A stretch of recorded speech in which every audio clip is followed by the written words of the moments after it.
पूर्वी दिल्ली थाना प्रीतविहार इलाके में बीती रात एक युवक को चाकू से गोदकर उसकी हत्या कर दी गई। पूर्वी दिल्ली के प्रीतविहार इलाके में स्कूटी सवारी युवक को चाकू से हमला कर घायल किया गया। उसे लोगों द्वारा प्रीतविहार मेट्रो स्टेशन से अस्पताल ले जाया गया था और उसकी हालत गंभीर बताई जा रही थी। हेडगेवर अस्पताल द्वारा थाना प्रीतविहार में सूचना दी गई थी कि एक युवक को घायल अवस्था में भर्ती कराया गया है। पुलिस तुरंत अस्पताल पहुंची। इलाज के दौरान युवक की मौत हो जाती है। मृतक युवक की पहचान जगतपुरी निवासी कपिल 35 वर्ष के रूप में हुई है। मृतक की मां का कहना है कि 1 महीने पहले करीब मोमो की दुकान पर एक महिला की करंट लगने से मौत हो गई थी। मृतक महिला के बेटे ने बदले के भावनाओं में मेरे बेटे कपिल की चाकू से उस पर कई वार किए गए और उसकी हत्या कर दी गई। रात को आपको क्या मालूम चला?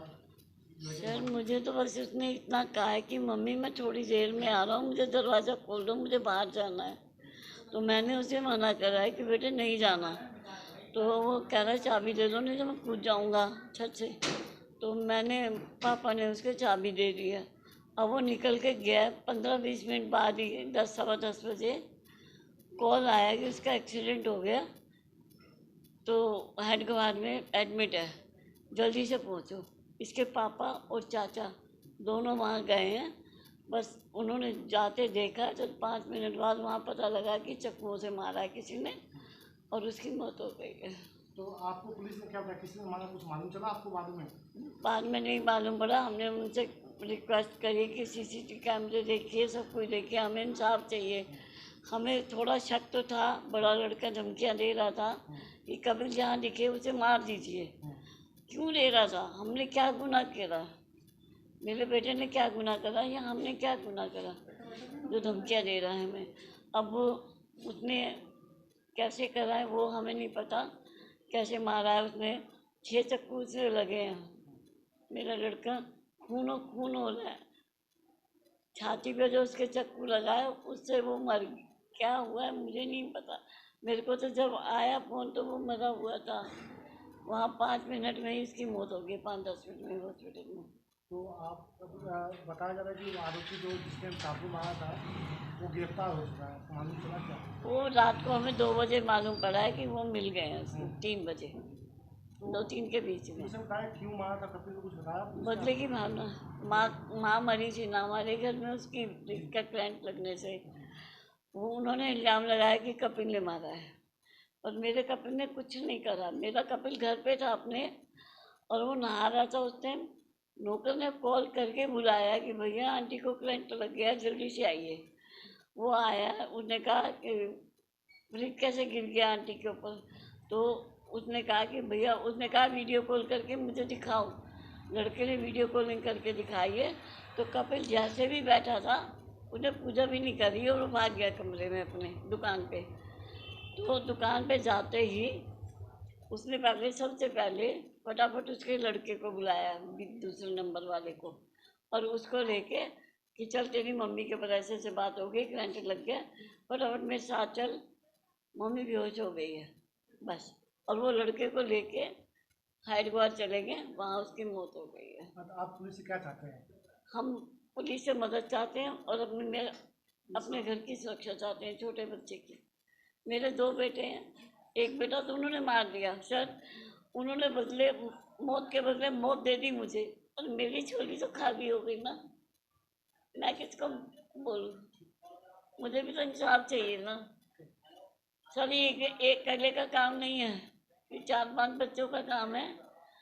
अगर वो कहते हैं कि एक लड़के ने मारा है तो सर एक बात आइए कि वहाँ से उनको मिले क्यों नहीं लड़का? वो लड़का मिला क्यों नहीं उन्हें कोई तो वापस लेके गया है ना। एक लड़का एक लड़के को, इतने बड़े लड़के को 5 चक्कू कैसे 1 मिनट में मार सकता है? मुझे इंसाफ चाहिए, मेरे को इंसाफ चाहिए। मैं मौत का मतलब मौत में नहीं देना चाहती, भगवान सबको सुखी रखे, पर मेरे साथ जो हुआ वो कौन देखेगा? मुझे इंसाफ चाहिए सर, मुझे इंसाफ चाहिए, कैसे भी चाहिए। कल रात को आपके भाई ने कपिल न को चाकू मारा था। हाँ आपको जी। क्या मालूम चला था उसके बारे में?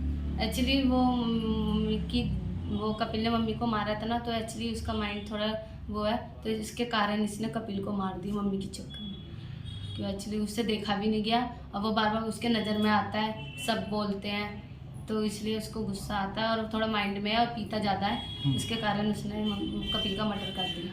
तो रात को जब यहाँ आपके घर से गया था तो आपको कुछ कह के गया था कि मैं यहाँ जा रहा हूँ? नहीं, एक्चुअली मुझे कुछ कह के नहीं गया है। एक्चुअली मैं काम पे से आई थी, मैं घर पे बैठी हुई थी, तीनों भाई भी घर पे थे, बस एक का खबर नहीं था कहाँ नहीं था, बस। तो आप लोग कैसे मालूम चला कि उसने चाकू मार दिया भाई ने कपिल को? एक्चुअली वो ना मुझे ऐसे 9-10 बजे कुछ करीब पता चला है, पुलिस आई थी खबर लेने, तो एक्चुअली हम जब छत पे गए थे तब भाई डर के टंकी के पीछे दुबका हुआ था, तो उसके कारण ही तो हमने पूछा तो हमें बता नहीं रहा था, रो रहा था, मम्मी मम्मी करके रो रहा था, तो बस यही था।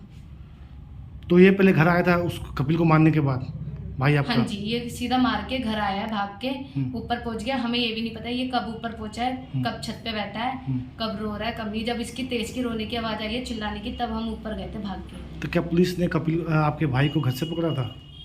हाँ जी।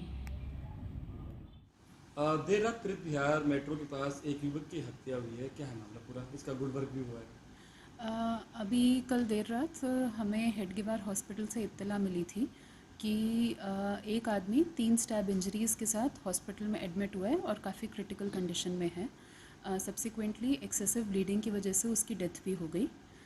उस आदमी की शिनाख्त कपिल नाम के एक व्यक्ति की तरह हुई, जो कि जगतपुरी का रहने वाला है और 35 साल की उम्र का था। इमिजिएटली प्रीत विहार पुलिस स्टेशन ने मर्डर का केस रजिस्टर किया और इन्वेस्टिगेशन टेकअप की।